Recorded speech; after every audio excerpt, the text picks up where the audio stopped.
സൗദിയിലെ കമ്പനി ഉടമസ്ഥാവകാശം സംബന്ധിച്ച നിയമം കർശനമാക്കുമെന്ന് വാണിജ്യമന്ത്രി. ഉടമസ്ഥാവകാശം സംബന്ധിച്ച് തർക്കമുണ്ടായാൽ കമ്പനിയുടെ നിയമാവലിക്കനുസരിച്ചാകും തീരുമാനമെടുക്കുക. കമ്പനിയിൽ 25% അതിൽ കൂടുതലോ ഭൂരിപക്ഷ ഓഹരിയുള്ളവരെയാകും ബെനിഫിഷ്യൽ ഓണറായി കണക്കാക്കുക. സൗദി അറേബ്യയിലെ കമ്പനി ഉടമസ്ഥാവകാശം സംബന്ധിച്ച നിയമമാണ് കർശനമാക്കാൻ പോകുന്നത്. ഇതിൽ പ്രധാനപ്പെട്ടത് സൗദിയിലെ കമ്പനിയുടെ ബെനിഫിഷ്യൽ ഓണർ ആരാണ് എന്നത് തിരിച്ചറിയാനുള്ള നിയമങ്ങളിൽ മാറ്റം വരുത്തുമെന്നുള്ളതാണ് വാണിജ്യമന്ത്രി മാജിദ് അൽ കസബി പറഞ്ഞത്. ഇതിനുള്ള ഭേദഗതിക്ക് മന്ത്രാലയം അംഗീകാരം നൽകി. അന്തിമമായി ഉടമസ്ഥാവകാശം കൈയാളുന്നയാൾക്കാണ് ബെനിഫിഷ്യൽ ഓണർ എന്ന് പറയുന്നത്. ഒരു വ്യക്തിയെ ബെനിഫിഷ്യൽ ഓണറായി കണക്കാക്കണമെങ്കിൽ കമ്പനിയിൽ നേരിട്ടോ അല്ലാതെയോ 25% അതിലധികമോ ഉടമസ്ഥാവകാശം വെച്ചു പുലർത്തിയിരിക്കണം. ഇതാണ് സൗദിയിലെ നിയമം.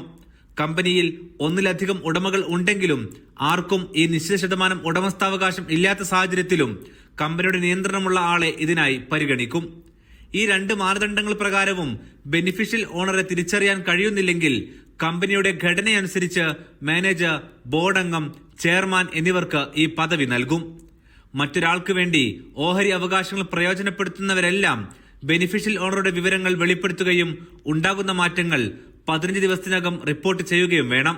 അല്ലാത്തപക്ഷം ഉടമസ്ഥ അവകാശത്തിൽ നഷ്ടങ്ങൾ നേരിടുന്ന സാഹചര്യം ഉണ്ടാകുമെന്നും മന്ത്രാലയം മുന്നറിയിപ്പ് നൽകുന്നു. Media 1, Riyadh.